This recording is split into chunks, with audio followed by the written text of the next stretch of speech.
me ka chen se munya botre na me by virtue of adwuma me yenti me ben Ghana Fire Service for kakra me wurawuram me de amane be bom say enye the personnel na wo Ghana Fire Service na ya kwadworo na mo ya aboro say omanimu hɔ a eja tom omantimanum no na mom de kwasi boni fe no accoutrement gadget fire tender na yedidum no na mo de na say into bedu Ghana Fire Service mo na ka ni si obeka say ka bi eti apo ama alogozo asai adworoga enisi wo no asemwe me betra radio so kan recently the National Ghana Fire Service our ladies club I work Ghana Fire Service name President Odano ACFO Doris Lamte Fire Commander ACFO 1 Doris Lamte ono ye fire commander ewo kan say tema omo your program bi wo Fire Service headquarters by the grace of God speakers omo from no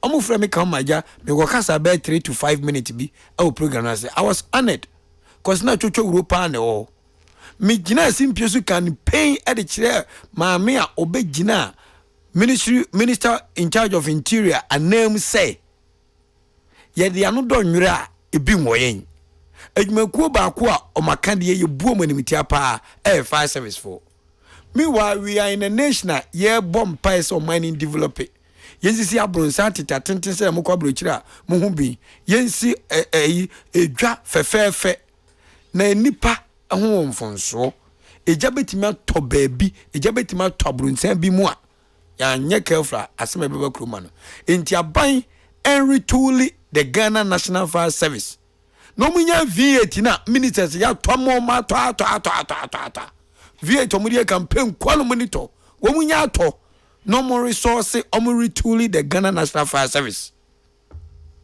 obaga se me your commission for weekend na mo wachima boabo me hu se me phone ya started blinking frefre radio phone me personal number nyina ko fire ense wo mudwom eja to ama cold store ni fitting shop bi o ho de eja demu gidigidi Ekwanso Ghana Fire Service almost station ho yenkom say fire tender na isi ensawom fire station no assign isi ho no inti fire service for no mo ensawom no omo no mo sa frɛ fire service wo suhu se emfiri suhu emedum ja ewo ensawom mi wa mo fire tender no bi si wo enso enfo bia ho assign inti cost on eja tom no hyew aboka oni insurance oni hwe ye shift na ko hiam fitting shop no ka se ahye free obi antimi obi ahwe o Ghana na mo de ma hwe enso municipality kakra kai eservo area ho nyina dom kwa dasu kwasa makase na fire service fo edi omonsa ni nsuo ni gallon na edum ja odwom 21st century 65 years my baby mna say cream change of government appointees no biabaji black V8 omno mo kro no na adia nationalistic eboni pankwan ban ebadwapade ho ban chese oh radio hu yemo ye kasa radio so ye bre ya so how ye trinwi na fit because in some ye tini de ye hu no laila enye menwanwa se toxic ni tiwa ye kwabo adwendwen minister in charge of interior honorable Ambrose Derry me pawo chew we nani kwasa me pawo chew na so ye pani to wasa me pawo chew enwoma bi wo ho a eye hia de ye de hia ansa na ye de fata and some municipal assembly it took the Ghana National Fire Service personnel na once a woman and na efre say sun for mumro neja to and so one baby ya kan de munim say asai inti enya de bia nansane ne na asai o esi wo nyina na asai a Ghana mpanfo nim say fire tender na esi nse wo mu no asai omo de bakoto V8 no the alarm asai den abum traffic chia no biegu yeso wow musika ni edie no munwam ne ba aden ya mo bone ben Into any palm coast or she once a woman, any palm fitting shop or she, mamma for cast a shane. I say, qua. Uncle just can be a ho. Uncle just can be a ho. You will be by radio, so. Yamaka jam some first commercial there in Cabotum and our DJ Toxic Botomo. Yes, no man hear ma on mine no, and more man will try and need ya corner. Fire service of one so there be a me catch a monso, subbing predecessor, one cassa 31, January bonnet. Mundi who a good instrument. Modern way of quenching fire.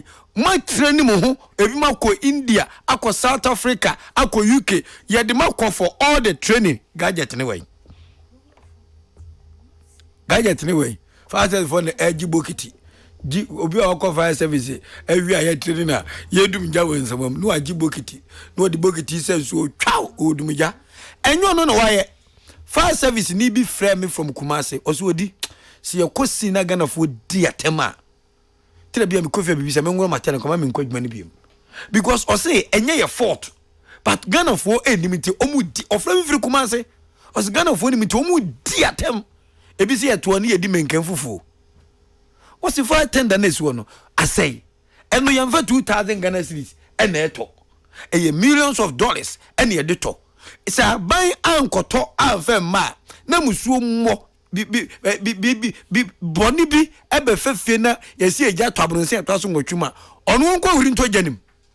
Nanu be Miami or Ghana Police Service may need to your head office. A jar tabron sani bakum. Post for the boat to pay. No ma kake grass na fire for na kura ho de eri fo akọ kura no womni bi enti na otwi ja na to nsem mo no ehwa ma na me de abom enti ma mu twa ense won fire service fo adapa so o ma bon omni mu jadum o ma tra we ja na hia wie ansro mo ba no enyo mo fo to a wo friends won fire service fo no wo mu kwa no mo ye fast eno mo so fro mu niam wo su hu say ya munim dada say I hear car ni si for fashion e de chairman for say wo car but car na say entimi ntu entima amade a wo mbedu ona nwoma na fashion ko say ne ye chechire man say ne abo ma ho bai o man individually obi a try so be dwapade obe bibia ne nsa bekona no na say BBC na entimi nsi ade na no kwan na da bia be hye say dia hwe akwan ade ani twa mehi wo Ghana ha ka se positive mu ta yen ya chi a de be positive chechien aye mehi pa ne road worthy hwe kwan ye nam so aye sade ye ka ye tu u ko ba bia ye ai DVL fo hwe ba bi omo wo na hekuntu nse wo de ka ko kwa na aye an insult on you hwe ka se nam krom ha obi atua road worthy e de ma ban hwe ya kwan ye nam so aja kwanya ye namso Ghana Fire Service mu hia mo wate samuso ma bonja meka bia Ghana fo betwa mo saa so mu do mu nim bibi tanya me na me ba na da bia me be chechire mu kakra me bo defense kakra de mamo a enka muti we obi antimasem so na uzo de Ghana scan de setem bia odisi me produce abako obisa se kan de so de enya atwom in the ethics of omadwuma no ese bribia no fire tender no esi office ho esi ho na enya adwuma na esi ho ye den eye mra se so ma ni si ho wa ma na esi ho wabu mra no so ani omumu so na adwuma ni de ntia police for nya cars da bia na se omo car je twe na obakọ just fitting shop se omo just wa fire tender no de kwesi jo fitting shop wa na se o de kwesi Brebre fitting shop ani omo fancy dan na chi ni hu se mu ni bi yes da bia e be di mu atem fire service wa hu unse mama me produce squad me twa no ho de me ko because ono so ha no ye nyina ye Brebre ye pese Brebre du yanimu obi a pese nyame hia no ko nanim. But we can't continue to live in a nation whereby certain needed logistics, certain gadgets which are needed for the Ghana Fire Service and other institutions, you provided for them. Ubako ministries, na cars access Segu workshop. That's it. No, Mr. Toxic Mike, I didn't know then I say, on to Mike or their a Mujashia and ya. I remember not my starting. The original boss again, man. Fabu na kesi muno. Aja je. kumbesi mbese ajaje. Fire service way. Masamia ya mobobo. Okay, nyinanye. Ebi anu ma dress. Dress su de munu dress yangasa.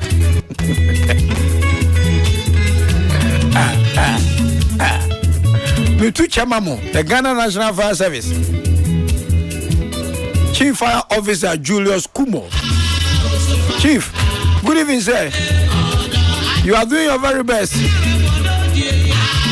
Each and everyone can testify to the upliftment of the head office, the beautification. You've done a yeoman's job. I can't say abang. I dear here, abang angazadi, unyan intentem. I dear here, and your boy.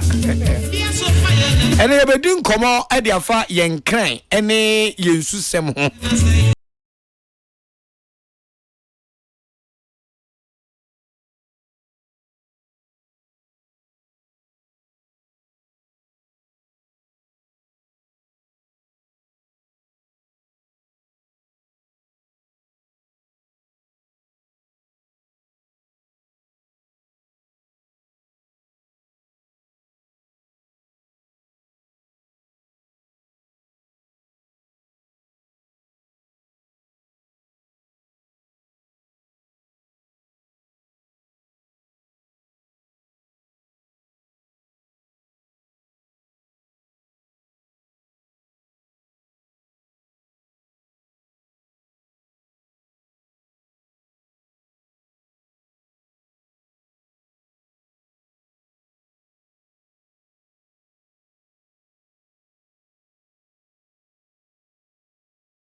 To sports straight away because and then Thursday because you boy the dollar boy movie na se me so me ba na se me makwan ma sports for no so eba se the bia ye interview away animo no e betima ye engineer Mahama ebe join here live in the studios of Peace 104.3 FM ye so ne ba de ten cry so to kakra bia na ye na ho po no and na ye be do mo suko sports is up next no wasting time let's go the Ahenkan.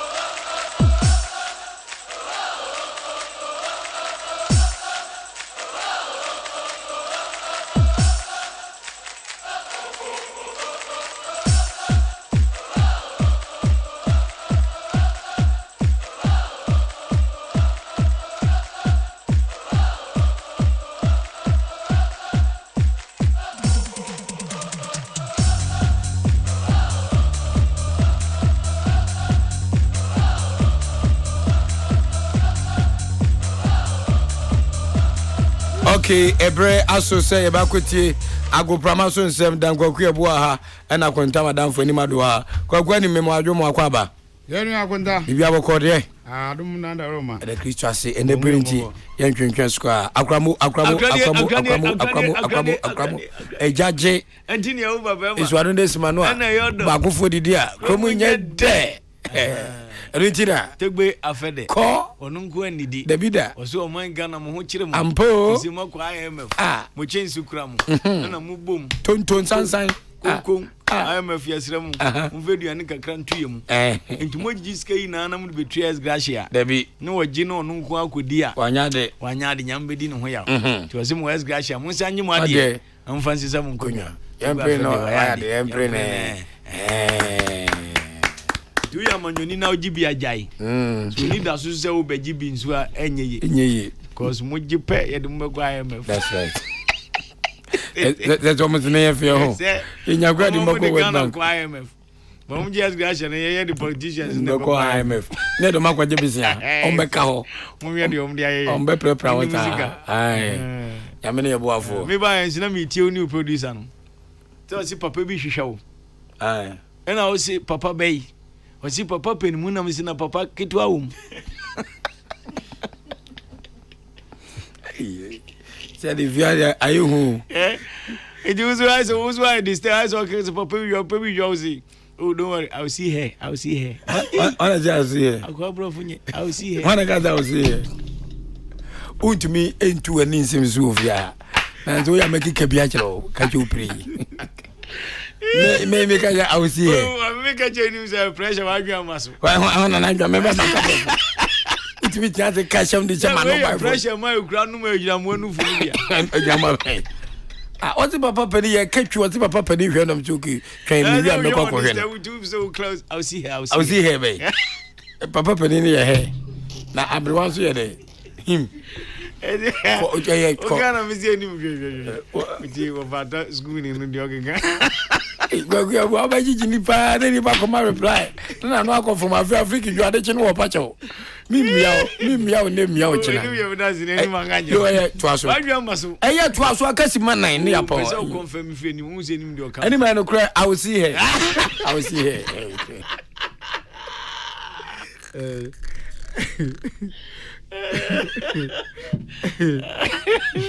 Oh, Madame Brebre. It's good to be in Brebre for you, not Aji.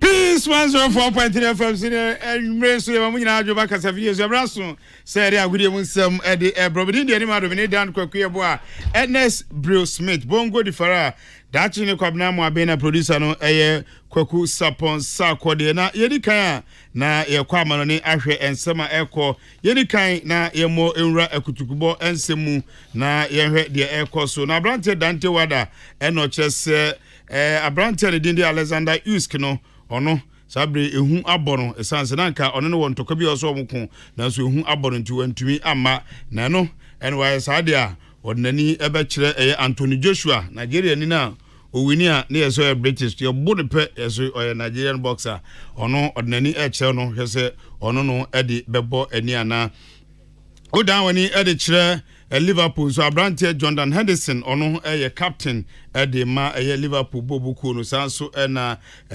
Pierre-Emerick Aubameyang ono so enya 34 years na Abrante sabre de Arab teams no ni abre so munya omba beto mu no makokusi akan de ama mu team de Itifak no omo ena mo peno sanse Steven Gerrard na ne omo de team na ma no se onko na onko coach nti omani abre se sa Abrante mieni omo epe omo da woni che Manchester United so a nei bibia atotom pepe say Mason Mount wakwa medicals na we are 60 million pounds dealer or the Manchester United no enyoma nyina abo no asabre okọ na wakwa kusi akan edi ama Manchester United na Chelsea hwa Abrante Hosinodoy ono so na nei ode ne nsem abetudwa say Chelsea for wen obo hwa onya bi mo Pochettino ba no so nkaze baba bi ankyere no so benya bi abo enti AC Milan for epeno Fulham for so epeno enti ebe ya omma no kwan no nya kwan enkonkusi akan emfa ma omo sanso na Liverpool for Chelsea Abrante Tura na omo penalty nice no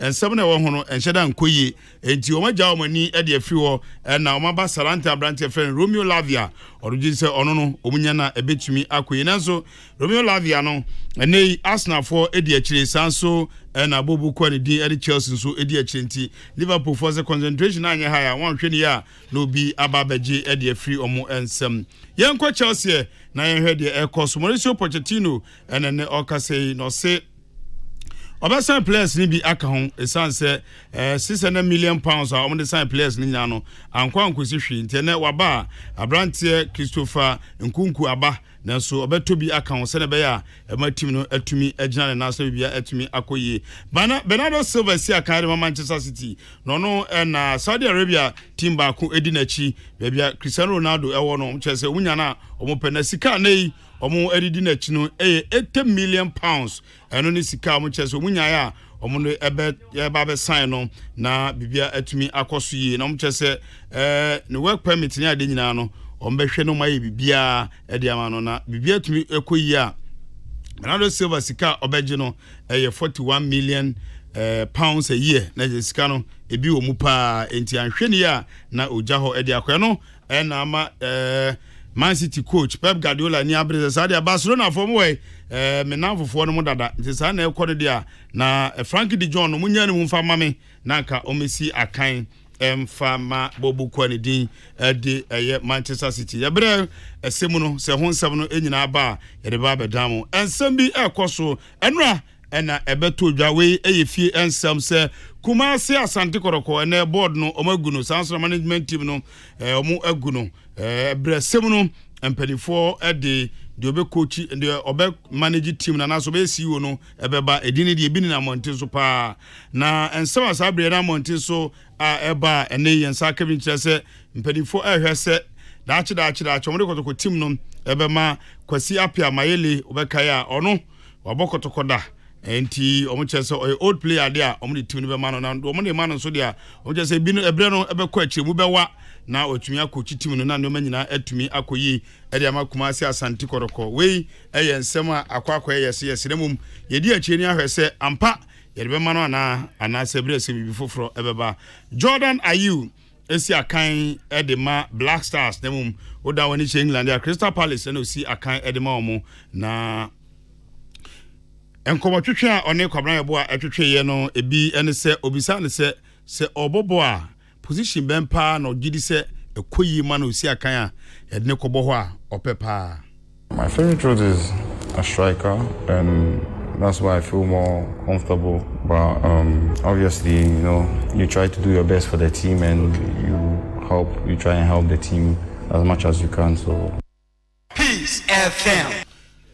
Nano actually ebisa ne se Sabre Crystal Palace ni to osi akan de mo transfer window no so tututututu obi beto anasa opese obefiri akwa so anwo de ahwe baby anu yesu de man ni. I'm staying. I signed. Obviously, I extended my contract and everything. I'm really happy there. I'm really comfortable there. I'm really appreciated at the club. So I don't see why I should move. But in football, you never know what can happen. But as of now, I'm a Palace player, and I'm looking forward to the next season. Peace FM.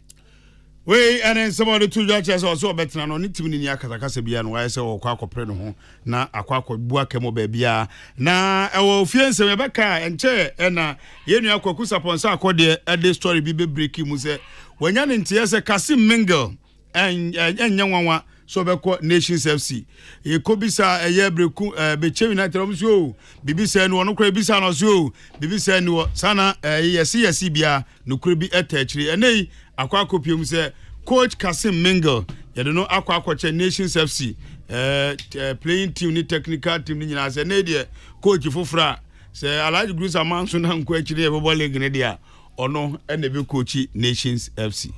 I'm not coming here to thank. I'm coming to compliment his effort. You understand me? With the cooperation we're giving the same thing. We want unity among you. And you tell him something, you come and tell me. Tell me something, I will tell him. He's my brother, he's not my friend. We're young, we play together, the same team together. We sleep in the same room. When we go to camp, we travel outside the camp, we sleep in the same room. He'll be my friend. After our football career, we'll be in touch up to now. So we are no longer friends, we are brothers.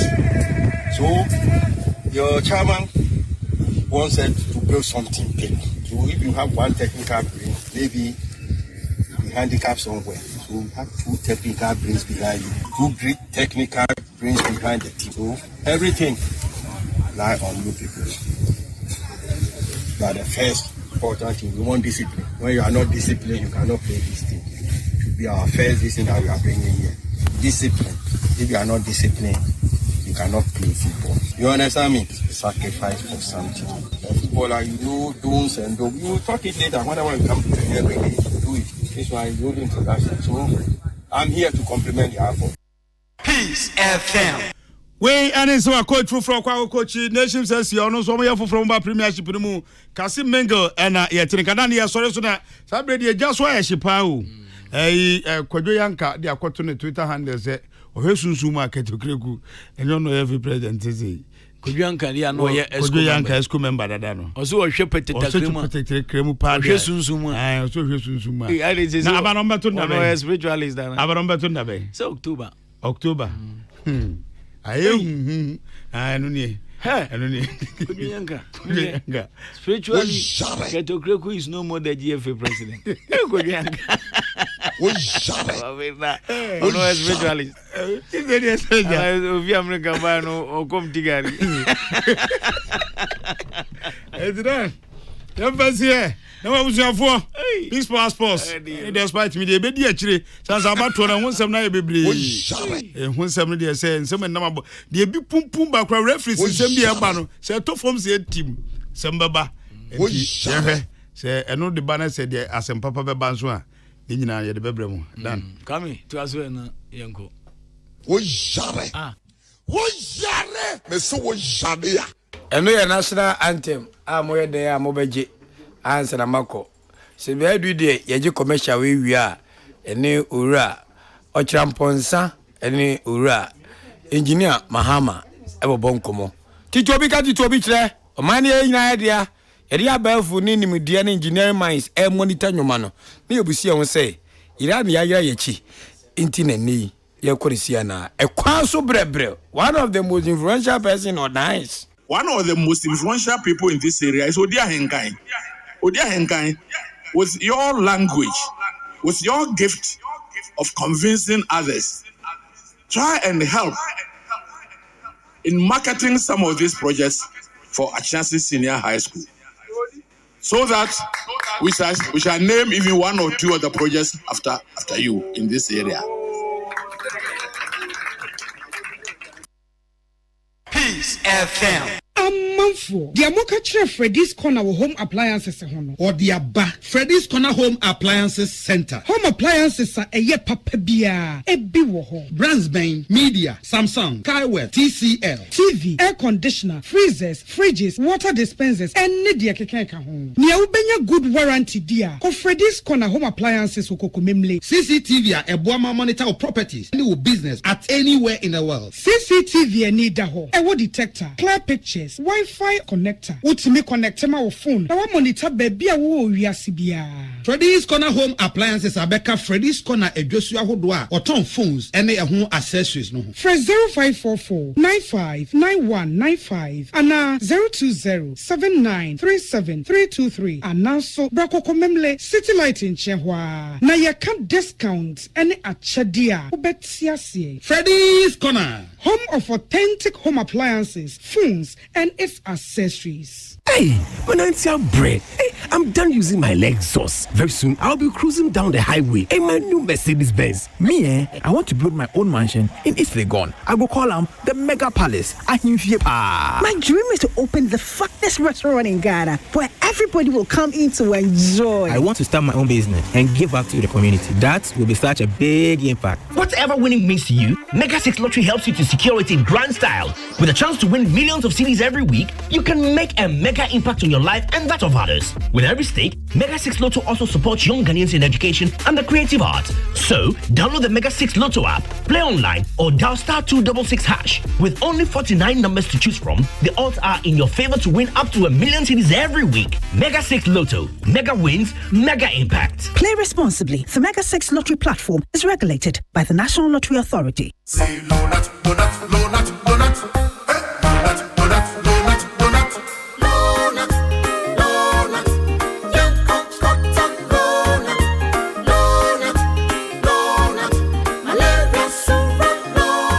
Everybody follow not sa malaria. A treating till you not now. Won't talk malaria too.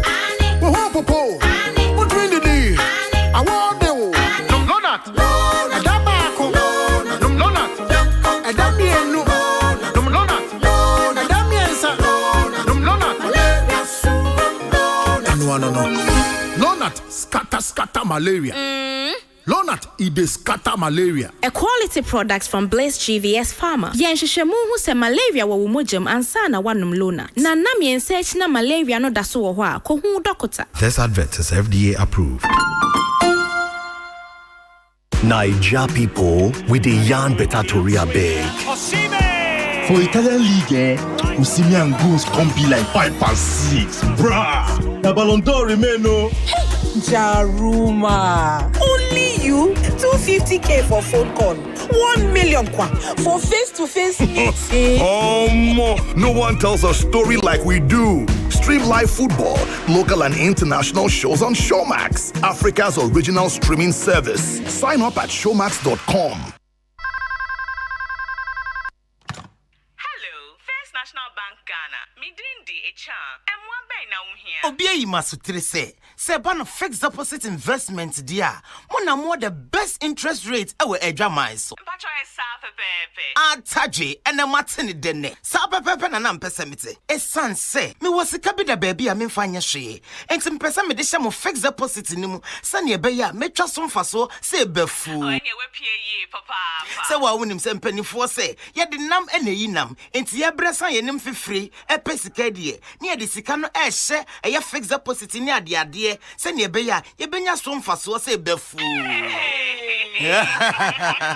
wo First National Bank die yet some brase enu nti ne mamo akonya no se ne be ya wo de sika e be ba be hye ye fix deposit ene ye flexi fix account ni mu se ne be ya ye be show sika ne so no wonya so mfaso se befu. Wa emra emu adin say die ye ntutu sikangu enti bra eye First National Bank ye ma wo akonya no se ne be ya obetimi adandan wo sika nsem no se ne be ya emra esem no obenya so mfaso. First National Bank emwa ben na wo hia Seni wiase nyina bibia ekonenim gidigidi no ubenye sikakrabia wo mo beti obrenyi na si o sikakrabia wonim se wote wanim fifre di pe sika enu nti wo beye nia ebeboa wo enti se wo hye wadwuma fufuo bia si o wo si wo fie ana se wo de wadwuma eba na wie yo Cow Bank ene wo na etu sa na mo nyina free say yenim senia nyomamu esesa de bia enu nti eye krado say ye ne wo beka bomu ne ebesi biara ye tawachi hwe senia po obri bia krogin no sanso na yen so ye ebri bia pepepe ye beboa wo am woni so adi hunu nyina abamu ene ene ochina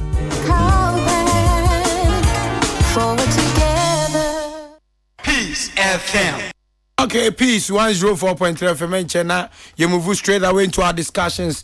Engineer Abdullah Mahama, a guest, answer opening, Ochram Ponsa, and so a guest on the show. Shall himself with us from Daruma, no be children, you may deal with so a bro. So, with us from so they are tell you for what a 10 and then I'm what to deno. Vodafone send a dem a fa, a dem the ending. Say, oh, talk credit and I'll recharge you with 5 Ghana cedis per. Una ukron and then I'll call home. Oh, cause say yes, I'm out 20% of the recharge I will make back to your Vodafone cash wallet.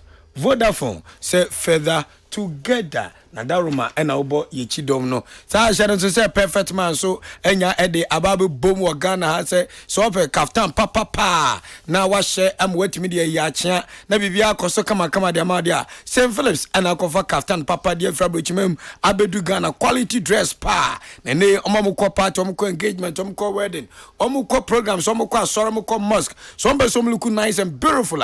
You only need to go to St. Phillips again ope shirt and ope suit ope t-shirt open jeans trousers, khaki trousers, material trousers, boxer belt, shoes. Nina no St. Phillips Edia Beja ewo enkra. Median Kamenewa, my friend number mako to be dewa. Namakwa ton 0244 147212 0244 and a 0244 440 641. St. Phillips a one friend the home of quality clothing any deke kan winina. Vitamox say Gianni Shaja Tunsi asas.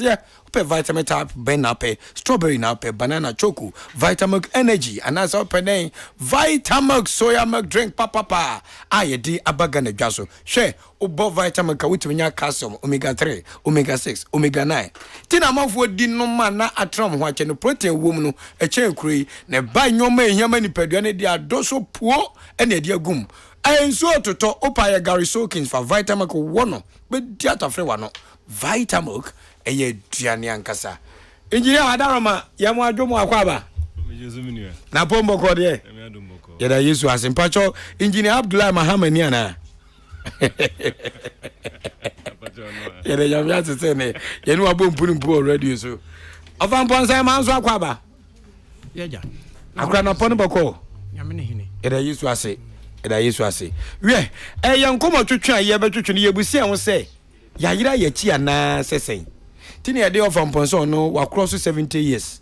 Ena Engineer Mahama so adult penny ono anya yombo no so anya old man to adult penny o dem fifio ye bu se won se yayira ye chi ana ni titiriu ene o man nyina hinkro aye fe ne nkran o ya nkran ensu eda kro no finfia e fe no nka eda nka o chi mema ka fe no esuo odo ana odo na enso ne ya dane bola afi bia se aban disika e kodreje engineers na woni midie e wo sa adwumedie we ho tie ntimi ni sabe obi akeke entwetwe ho nkomo age ya twia ben such a personality enjo opani mahama ya twon ba ya ye pese mo boa yen na yesua de efa enso ya tutoi anhwe na gi yim ebe fra de o baabi ebi munya baabi na ena nya se de di kan ebesi ni esi on several occasions courses ni eden your solution na engineer over to you. Yeah, mechia etiefo nyumrei. Nanka mpesenka papa wa heda kama wa start nanka wa chira kwanchira kananka. Me the engineering aspect na be wono kakra. It's on record say over the past 6-7 years ni. Ogugo engineer Mahama when hu flada, obehu road, when hu road obehu traffic. When hu traffic obehu say mountains e wo ayimensa Oyarifa area ho. Teman Brekusu Amasaman Stroho Pukwasi ho Ediko Makati Hills no Makan wasama I say yente my predictions be Brebre ni na bem o start wo a Brebre people no so make I say a Brebre on bejuri in some months to I think after 2 months 3 months a jury after 2 years Mr. No omode net because sense no sure. Net na stop no one of the measures to control. Okay. Last year be 14th March so we share my Twitter handler because I say for the first time wage akwano even though in Soto etajuru kakra no we're going to have quite a magnificent one. Wage e kaso akwana ekoto obutu no. Yes, and because say that coming week or 2 within the course of the month no we're going to have a very gargantuan material spill on the road. And Nana, oye odi for Bonnie and Wogana. If you don't take care, for the first time, we'll have about maybe 3-4 days of total blockage. And it happened last year. So it means that if authorities take us very serious, we'll have a headway to go. Because Nina engineering and science based, and any fiction or botsumukabina way, because you know what it is. Once you go, sir, be one of your sister stations, I think a TV station. Me know the time taken bomb. Omo interview me about that particular stretch about 2-3 years ago, 2020. I documented. I'll call Google about time taken bomb, but you see the document about 30 minutes. We've spoken extensively about whatever is happening in the country. We just speak, and in the heat of the moment, the officials that are supposed to work, they go in and do some knee-jerk approach towards it, and then insurance na eja. Because 2019, because say wage and odo. Me calculation kakana be over 270,000 liters of silt. Anya abegu odonomo. Now me use just 3 kilometers from odo ebedu aveno area. Uchamo ho kakana odu abofoa. Unam ujina bridge so woko Achimota new terminal hona. Sure. Yeah, na sure right. Yeah. Ayi concrete slabs ni na awawai. Awawai. Yeah. Cost 7 to 9 years ni. Yeah, and correct. Abo hu de wura bre. O share me Facebook or hobby bre pictures or come with YouTube. My account almost all the media house with the exception of Peace FM. Peace. Mark Jerry Bekancho. O bisa Mark Jerry to my borako sin natural. Adakara interview me several times. No, those small slabs na egu hono. So one young ejuma since you to a discharge. Once the water is coming with a certain speed, slabs na or na was enke assassin no ban enyi hobium. So about 3 things happened there. One of them is a turbulence.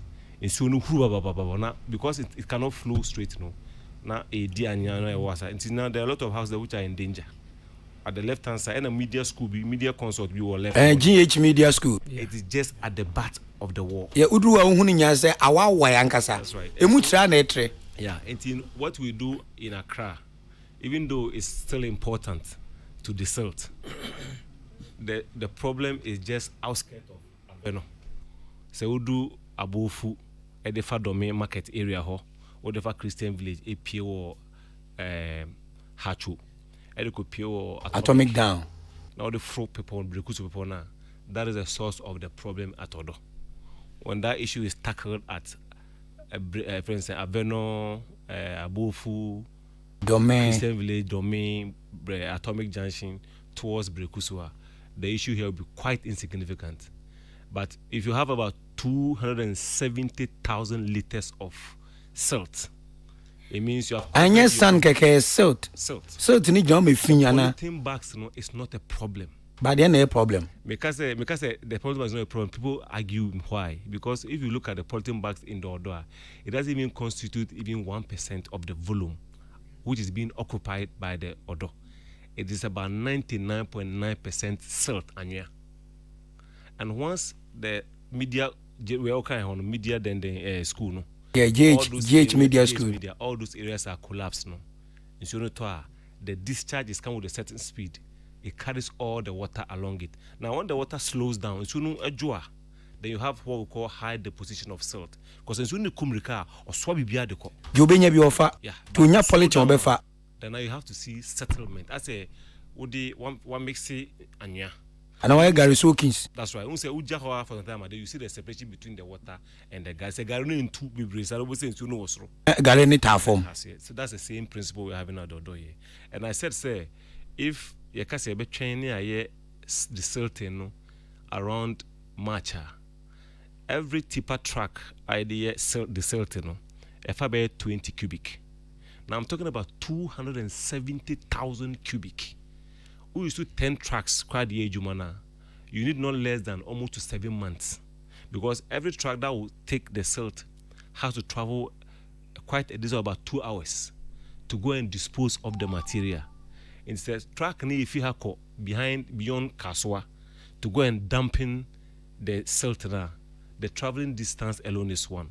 Or call Amasamanechia, the traveling distance is one. So you have about 10 trucks which are loading 200 cubic at a time. The time to load, the time to travel, the time to go and dispose, they have about almost like 4 hours. So if you do all these calculations, even day and night, continuous, you don't need less than 7 months to finish.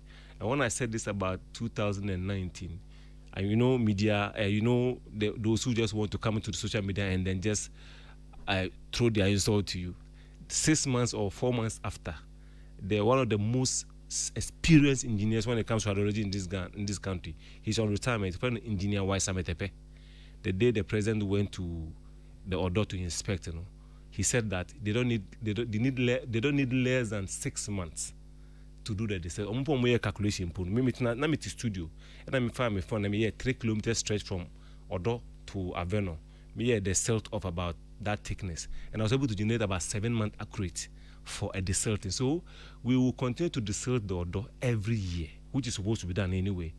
But if you don't tackle Abofu, we don't tackle Brekusu, where there are massive construction ongoing, every vegetation is being exposed. Every grass has been taken away. And we are introducing, if we are even introducing the concrete, we would have clean water in Accra. But when they are doing the construction, I say, Oman finding ways and means to mitigate whatever is coming from upstream, you receive all the debris downstream. A basic analysis, nothing more, nothing less. But we need to still continue to desilt so that at least it's on the bar. Save life. Save lives and property. Indeed, Ohana yeti hua, ye media guys now with all due respect, ye need much knowledge, engineering mono, ye soon team gumpany for so solution and working. You see, the flood has become a problem in the country.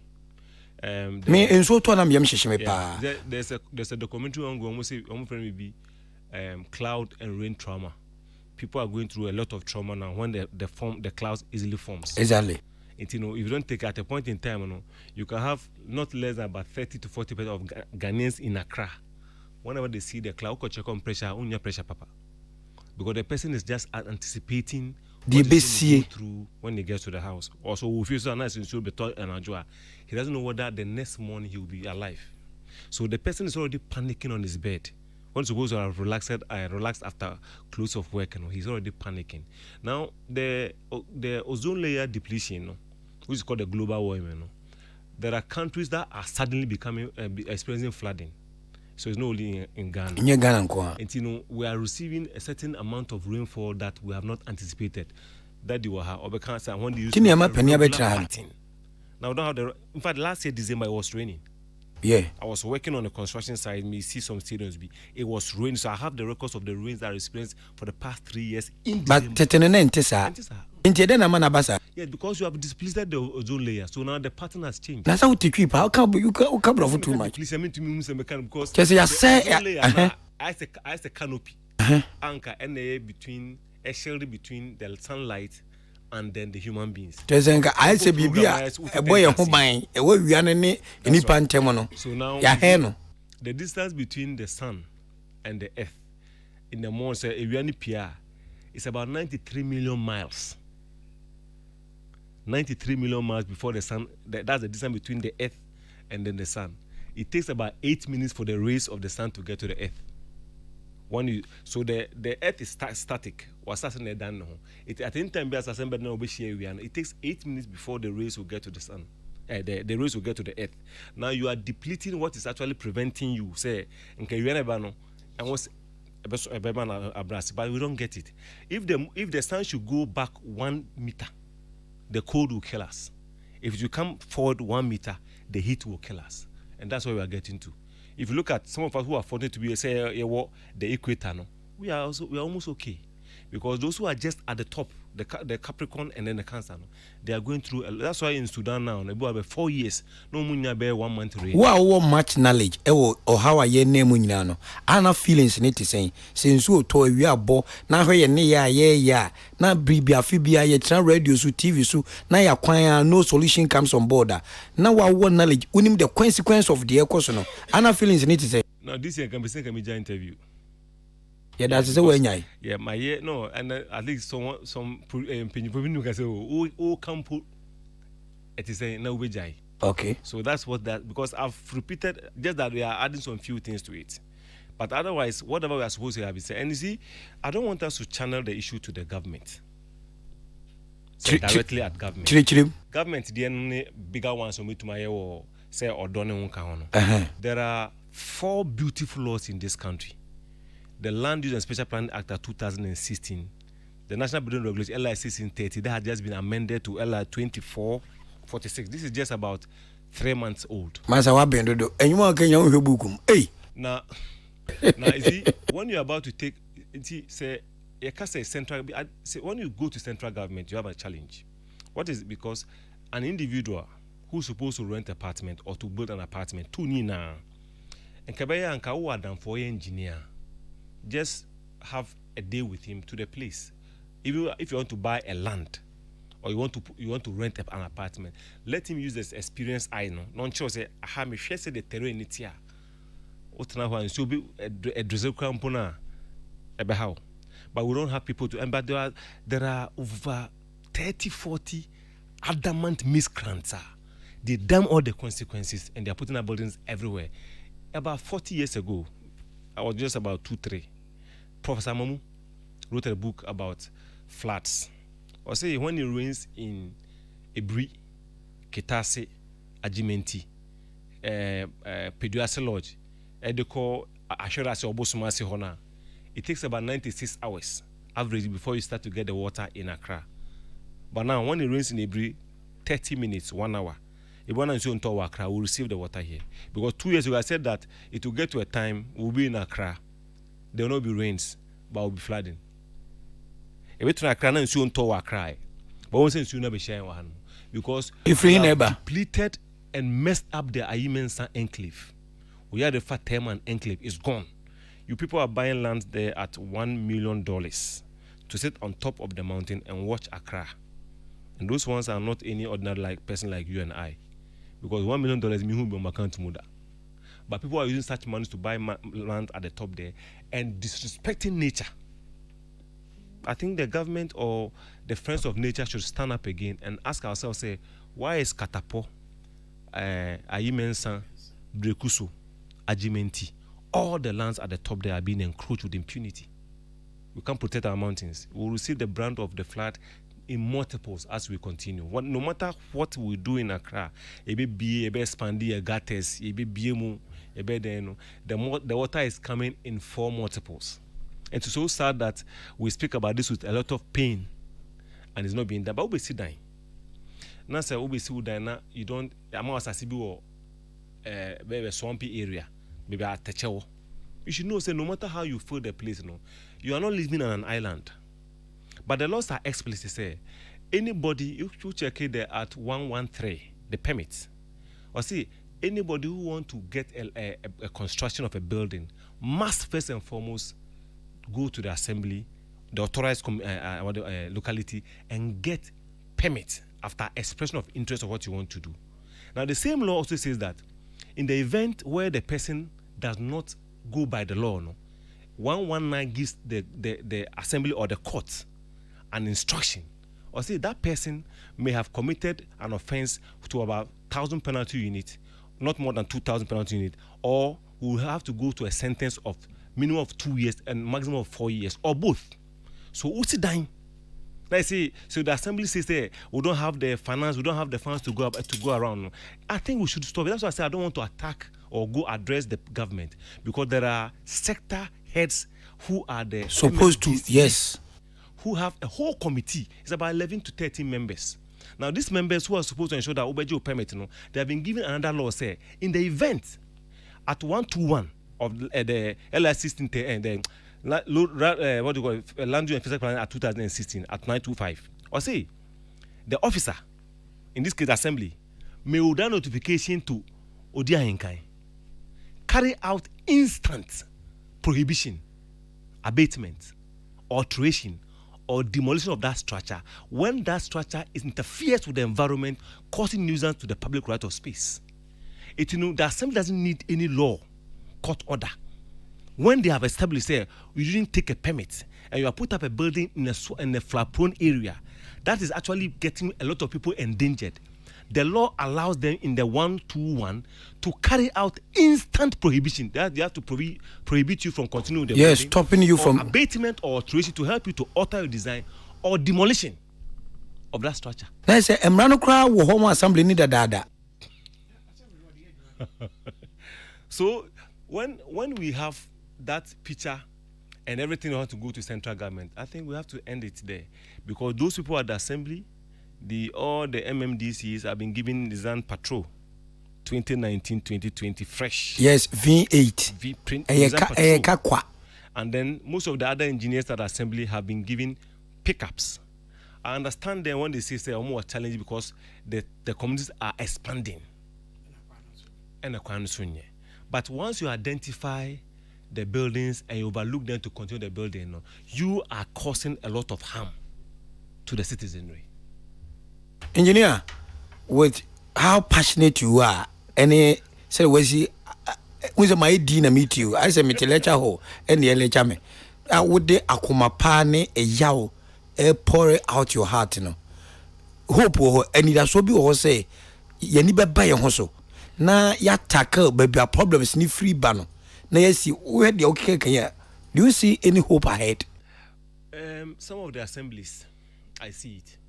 Some of the assemblies, some of us also as the platform not to why some of this campaign amidst all the challenges. We try say you say BB cosness and some of the areas now. We take it up on ourselves to go to those areas and deal with the engineers who are our colleagues.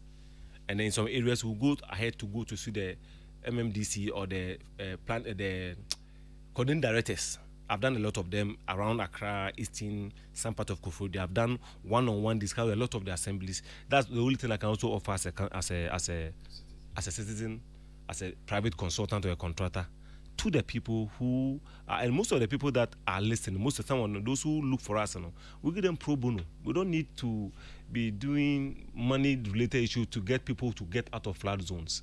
So these are the things that we can do. We are advocates. Me, as long as I'm not working for or against any government, I do an advocate to just expand the scope of learning so that people can listen to us.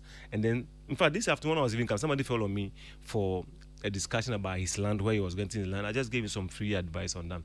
And it's okay. He's trying to get somebody from US to come and put up a structure in a suspected area where it has a flood. It's okay. Saturday, I'll let one of my guys come and have a look at it and advise him.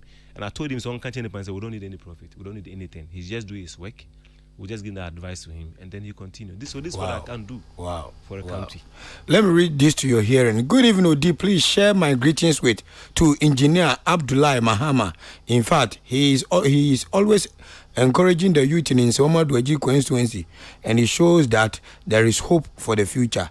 Nana Kwame Opasco. Nsoma wow. But because of my works, I normally go to his home. That's right. Okay. My memra openi o champonsa so na me samra osubiem. E champonsa. Odi. Me over. Na ahode wo ho de. Nyamia dawroma. E de nyankopon ase. Chia Ghana man nyina. Ghana majo so. Titu mi kromofo begro. Akramu. Nya yewra yi kan. E ja no abe mic ne kakra ma me wa yi kan yi mu a.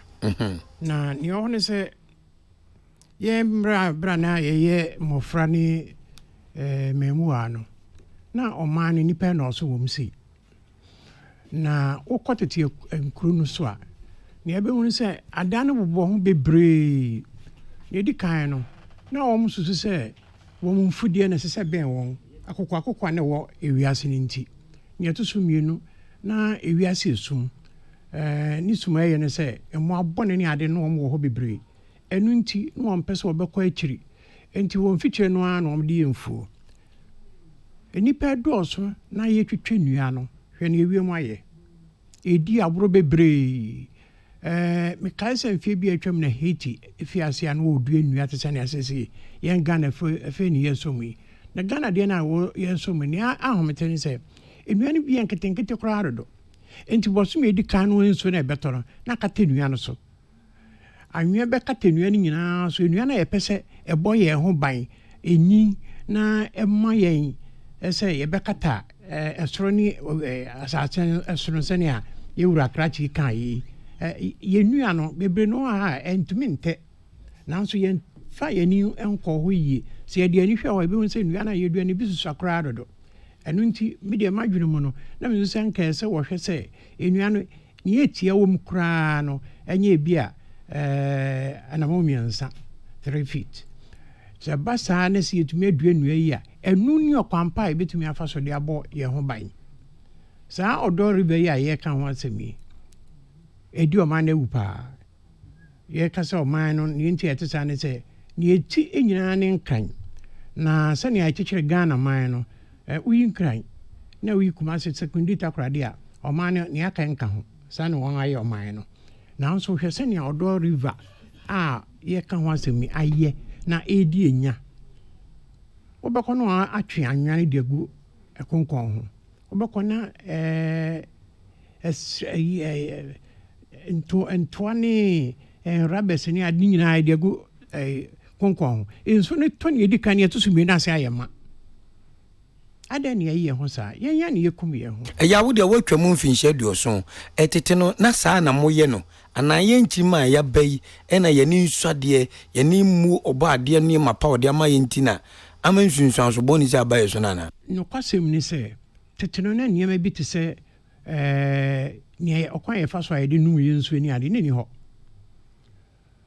me didi samu amo beto so bi ewura etitiro na ye de num nsu wodi enraba ni ntwani ade nyina ba be ewie yen so esesen sakra ye ba nipa setram ze nipa doso nanso okwan ye fa so a ye ankasa ye di ho aboro ne se yentumi eni ye ho so ɛno ne praye yɛntumi nni ho so na sanka yɛ wɔ kwan pa bi a ɛfa so a ebi abɛhwɛ na yɛ te sɛ yɛn wɔde nneɛma sisi abɔnten a wonum nso anaade atom wohu ne anya wɔma so anaade atom ɛne yɛdi so a anka megye sɛ bɛyɛ mekae sɛ kuro bi a ɛfrɛ no kuruhyia wɔ central region wokɔ a ɔhene ne mpanimfoɔ no ayɛ ɔkuro no sɛ kuro no mpɛ fin ɔma yɛ kuro no sɛ fin ma kuro mu hɔ wokɔ no akɔ mmerɛ nto asɛm kɔ ɛfiri bɛbo koraa kyɛ sɛ wɔfa wɔn abɔnten no sɛ wɔn ankasa dan mu enti ɛso te na adɛn nti na yɛntumi mfa no ɛma abɔnten yɛkyerɛ adeɛ ɛwɔ skul yɛkyerɛ yɛn ahoteɛ yɛmfa ahoteɛ ne ma abɔnten siane sɛ yɛ maame ne yɛn papa nom no a medi mu akotɛn no yɛn nyinaa yɛ mmu yɛn ho sɛsi woto ade no kyerɛ abɔnten wokɔka kyerɛ aberante a bɛba a wasɔmfa na ne wo afu na ne yɛha kora ne sɛ rabasi memfie wɔmma sɛ yɛanom nsuo ne yɛato raba akyene da ne nyinaa yɛde gu adeɛ mu na ase kyerɛ sɛ ɛkɔhyɛ asase mu a ɛmporɔ ɛbɛporɔ koraa mfinhyia aduonum ne akyire ansa na yɛwura ɛbɛka meyɛtia ɛmporɔ ɛno nti berɛ bɛ na ɛbɛtumi adua aduane koraa ma ayɛ yie wɔ saa asase no so ɛgya ma memu sɛ ɔna engineer ɛɛka sɛ baabi wɔ a ɛhɔ yɛ wetland ɛhɔ yɛ afurom na nanom gya to hɔ sɛ nsuo no firi hɔ a na bɛtae hɔ na ɛnoa no nom asase na ɛkɔ ɛnɛ no wowɔ sika wotumi kɔtɔ afurom hɔ na wasi filling station na wasi dan na wasi shopping mall na wasi stores de agu hɔ engineer bo ɔhɔ no wɔka na were very passionate about it tete no ɛdɛn ne ba mu tirim a sɛ mo kyikyiri kurom pa a edu baabi hɔ yɛ atakyem aforo a mo gya de to na mo de man fele na ne yɛ de yɛ fele asi da wei na ho metie wo mu ne sɛ ɛyɛ ano wɔ kasa bisa tetefoɔ no ɛyɛ badwumbrɛ ɛnyɛ no kure da na wohwɛ ne yi a nyansa ni yɛntirim na se kyerɛ ne sɛ atɛkyɛ ɛne subɔnka ne ade no a yɛgyegya ɛtotoo hɔ no ne nyinaa yɛadeɛ a sɛ owia no bɔ dendenden a na ɛboa ɛma asase no ɛyɛ yie ɛne bɛni ni sɛ ɔmama pass ama ɔmo efiri menka wakyiri baabi a zinato filling station ɔkwanso ha yi a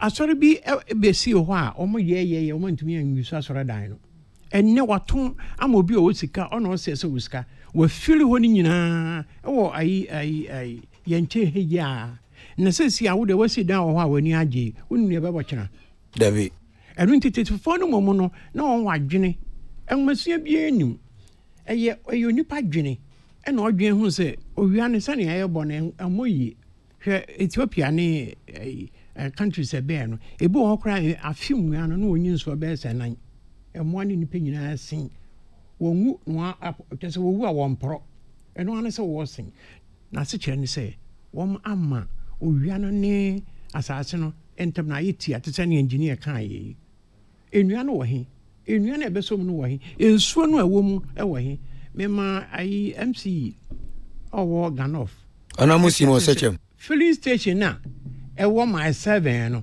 ɛna edi aboro school bi bɛn ho pɛɛ government school bi bɛn ho pɛɛ mfie bi atwam na ɛhɔ area ne ɛteɛ na nsuo ne ntae sei megyiri sɛ wɔn a ɛwɔ pata wɔn nyinaa bɛtumi adi adanseɛ sɛ nea meka saa nso na ɛteɛ yɛsi filling station sɛ kridi ɛne yɛama ne ho no baako nso wɔ soro hɔ wɔfa tama osu fie nkyɛn hɔ a ɛno nso saa filling ɔfankɔ hɔ no ɔfankɔ hɔ deɛ no fankɔ nso na meka mewi a hɔ na meba kwa me road nso mbe engineer so wofa kwan no kɔfa former president atama osu fie nkyɛn hɔ a filling station bi wɔ hɔ ɛno nso wɔnyɛ sɛ kridi mpɔtam hɔ nsase nyinaa asɛe adɛn nti ɛgya mi bɛfiri so akɔ engineer so no wogye tom sɛ yɛn ɔmanfoɔ no ɛne leadership a na engineer ka sɛ mansini bia wɔ nakandifoɔ yɛ nipa yɛde dwumadie ayɛhyɛ ɔmo nsa no yɛn nyinaa na yɛbɔ yɛn ho aborɔ anaa bi megye sɛ wɔn de ahyɛ wɔn nsa no kora na yɛbɔ yɛn ho aborɔ kɛse wona wotumi sɛ asase mi ma wonsusu dan wobɛkɔ no ama ne tumi so mfɛnsi kɔsɛ dan ɛwɔ so na ɔno asɛ atwa ne ho akɔkyerɛ sɛ stop work ɛnso na adwuma no ɛkɔ so na nso ɛkɔ so wahu wɔde saa ma ademuni na meka kyerɛ m sɛ me sɛ wowɔ asɛm bɔ no pɔpaa ɛsɛ saa areas yi a nso Wabakoma kuzese wabaka say wo maintain sa filling station no enso enye yi.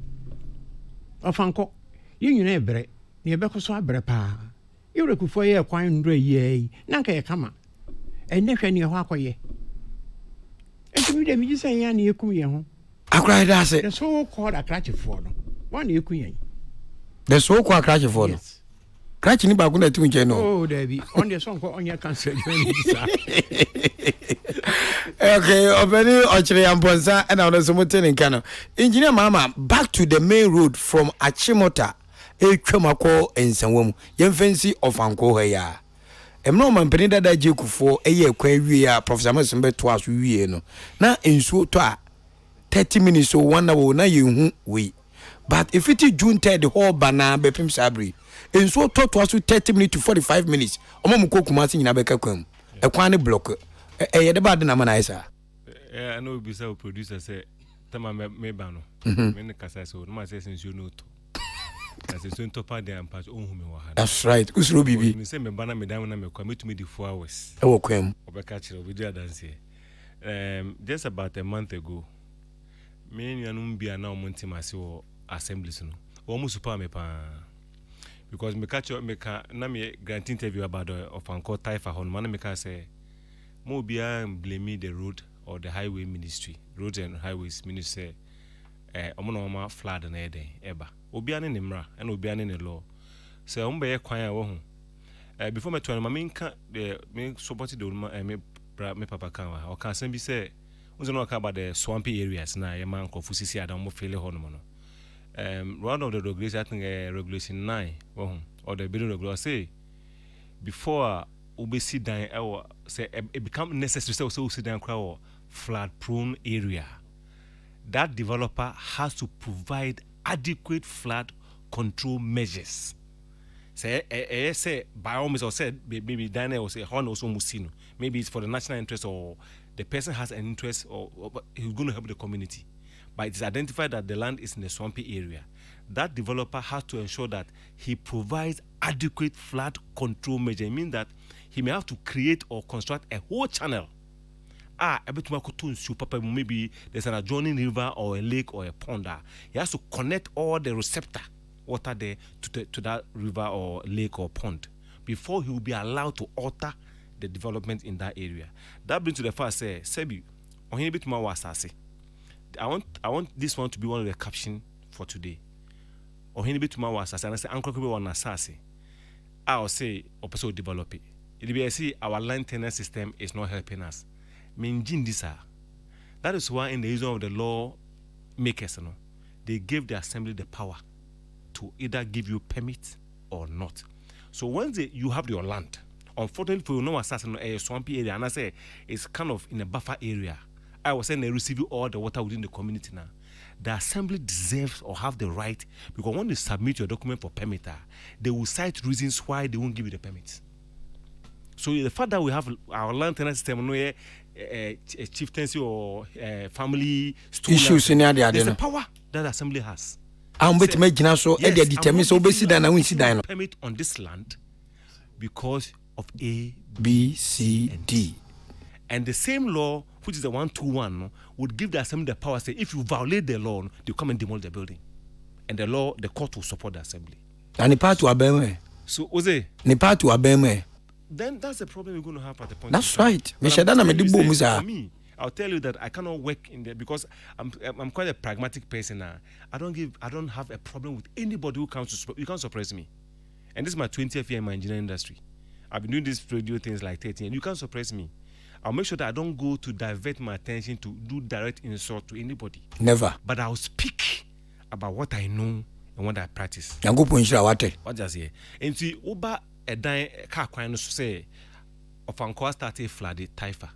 Make last month say, don't question or blame the highway ministry. But who? But some way which I know, yeah, 2007, 2009. It doesn't flood. Yeah. Now after 10 years, suddenly a flood there. Flooding. So there's an external factor beyond the road. And why na Juma so be external factor? The assembly has a task force the Ghana High Authority doesn't have a task force. As my I was one of the brain behind from Oyarefa, Ayimensa, Peduasi, Kudu Manfi. And that road, we finished that road in 2007. That's one of the best roads you can have in this country. I was part of the 5 engineers who were on that road. And so we are say after 10 years, the road start to experience flood.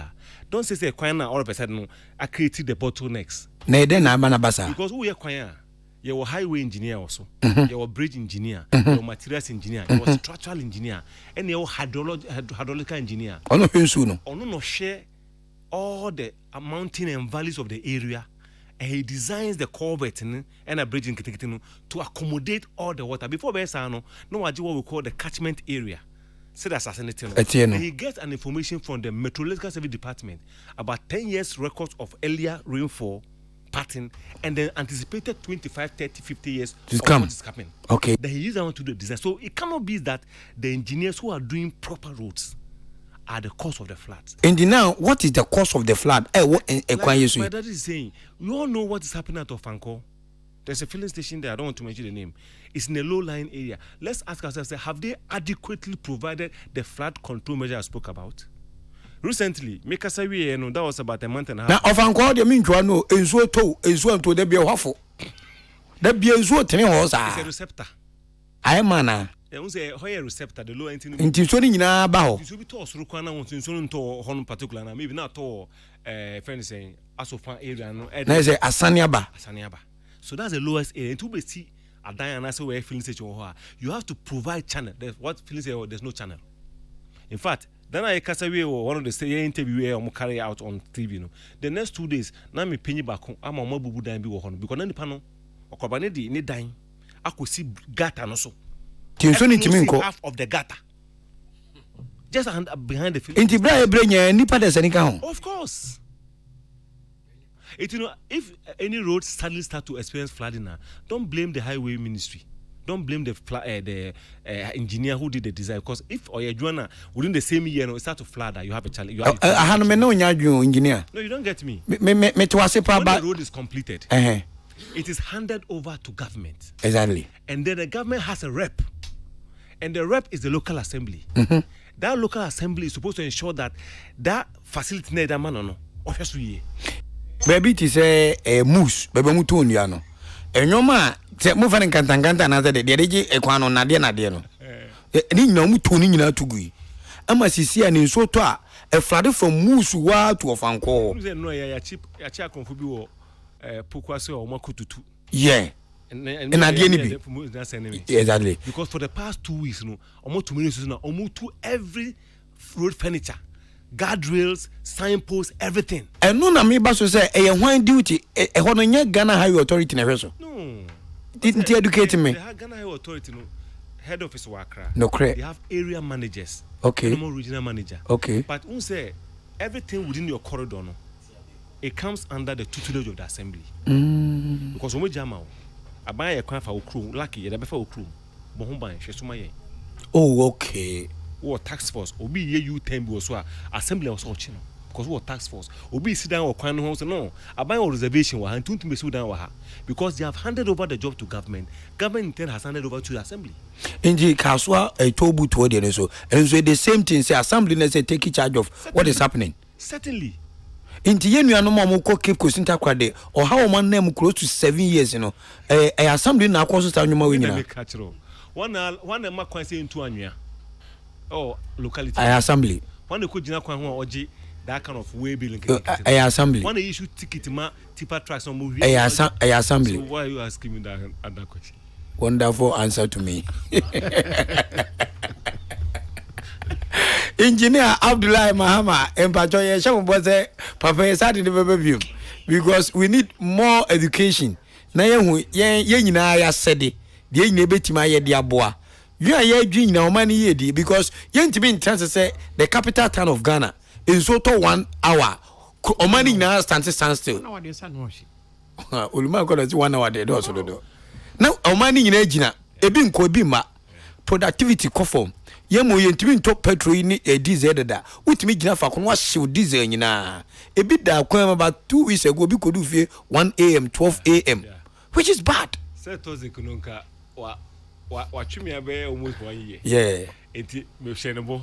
If I last week Monday or Friday, no great. Then I am to net to yeah. And then soon started be to number 1 must say, hey, is we minimum typhoid. We get a VAT because then come back because so be as a woman. Yeah, do one kwa untumingo. Yeah. Because last week in college beef Accra, omo we mobile and someone. Omo do about 5. Omo do be 11:30 12. Is that me share her sister was met them after interview in Camera radios. And I'm sharing when the college be to drone. Okay. They check it drone and there was no water there. Okay. And I'm so okay telling me about. Okay. And I said drone the boy and come. I get flow photo. Engineer that's papa we shall speak na ya hwe na ya samu baby because you be any series na ya nkwan ya ni beti mafa so aboa mate say Ministry of Sanitation so the program be ba omode education Brebre Ghana for say ebraso say nwura na etutu gu nso basa yesisi direct wetlands ni muni ade no ye be janya nti we shall team up with the ministry na ye nyina hwe kwan beti mafa so a Ghana and Accra will be a better place to live we dey say ade ekoso nkran amankronkuma no nyina asua say nsu etutoi krobia fa na chema sene minyi menti say flood na ba woda but that last week flood wa ma MC Honorable Alex Inkum ni fie nyina nsu no ko because about 3 plots away from him no a wetland obi akoto asase na fele ti nsu na etene fa no we si nsu nani e na differ DC ni fie so power ono transit ono DC he's the chairman of the committee who issue permits. Yes. There's a chairman. Tinyamene menzo nko fa no. Physical planning officer. There's a engineer works head. There's a NADMO coordinator. There's fire service. There's environmental protection agency on the board. There are 2 co-opted members of the assembly. There's a member in natural. About 11 members who sit down to vet and issue permits. Mate, yebekum. Na usi dem bia. I feel so what did you try to papa? Miss Rene say Nnuan duana ye duane de asem papa. Ne mo mmehwa ne nnuane yi. Okay. Se nnuane ye duane esusadodo. O hwe sania ebitintinti a eni bosome ne nnuano ye nyu obi anko hwe so amayen so a. O hwe so kura a anwe be kata so. Ti yemani empege ne mu be na mu be miensa bi ansa. Yes. Okay. Ansa ne eduadua. Ebe boa yem pa. Esan se de bia no obi esi dan opese na di ho no. Ototas. Ototas. Eni ekuyen. Me fie su de nnuan gwan. Ovi. Nnuan gwan. Niso me fie bisa you akachro. Me fie nnuan o. Akra wo twam 70 years. Me busa sa wo hwe ye emrantere mabawe. Nchi ma ebe. Ye ne ya ye atena ye ne asase a eni da so ho man. Se ne ye. Ye ne dia se ye nyi nipa be se edu e kan papa ho dia okwan bia so ni ye beba. Ye sa mo kan na to akoma so pa. Papa na si yenye nipa du ni dia na si nyina abro wo ye tiko sane ye ne sese dia ene e be ha yin mate you better try a very best you be use your platform na ya ma nipa bi te sem engineer Mahama mo kwan na afutuo mo wo akyerɛkyerɛ ne akwankyerɛ na I like the passionate way or the kanasem or ye Ghana ni opegana ni ye nya bibia na yesikasem unsu ni media kaka no de boa wo man a so he is so confident to talk about work sir why because we say why adwuma pa into odi ho dance radio so onsuro akiri obetima akọ no akọ check enti enipa mu say ne ehia wom to be part of the society 2008 to 2011 me name team me company quite 13 kilometers from where to where Oshe bungalows assembly kwana odoko assembly ono Kana baby ECG for office bi ono Jankroom Oko police station both opposite left and right be NPP office or NDC office ono odefa sakwa odoko zongu odoko kavamot another pray ono and asechukom na mwakro ninya ona ye these roads are 13 years that's what you mean kind 20 potholes. Okay, my miss me more example. A brick one so open paso. Mo wa ma example. Thank you. Miss me more example. Eviti ensawam eko asaman kese. Wo mo ye new 10 years. Ekwan ni nyina tutu. 10 years that's what can kese. Why all there 13 years? Wo hu. I say brick one obi idea dance here. Sure. Away 2007. That's right. And that one. Yami sure why? Amen. Yeah, that's but your toxic no bagasa. Na say Brebre our man contractors no number of years be our so was service concern. Omodiaba. Kede nyame ase. Kede nyame ase. And therefore the answer be dey aboa man Ghana ni. King David Brebre. Na de besi benyasi. King David Zamara. Baba. Say na ebnada. E chane kakra no bi anya ne de. Me da fam odi Ahenkan Kwame Boache nkwana na time ewu. DJ touch the pretty dress and a Peter Square Madaroma. Ko Johansen so te akiri. Sharon so say J Bani complimented and a de buy 20 disinfectant e de adom yen. Inti e ba na numremu ti enkape. Nya da bia na de bonyum.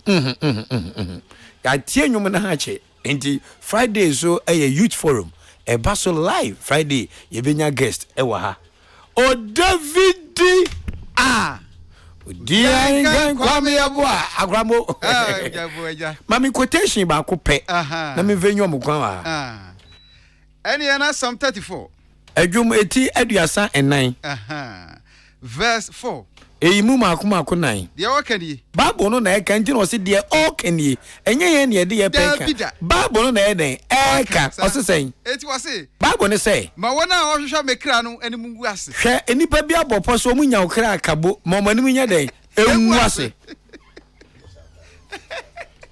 So gresafo. Bible no se kan ji o prince e yezo abam ma penti ase me pedo se wanyi.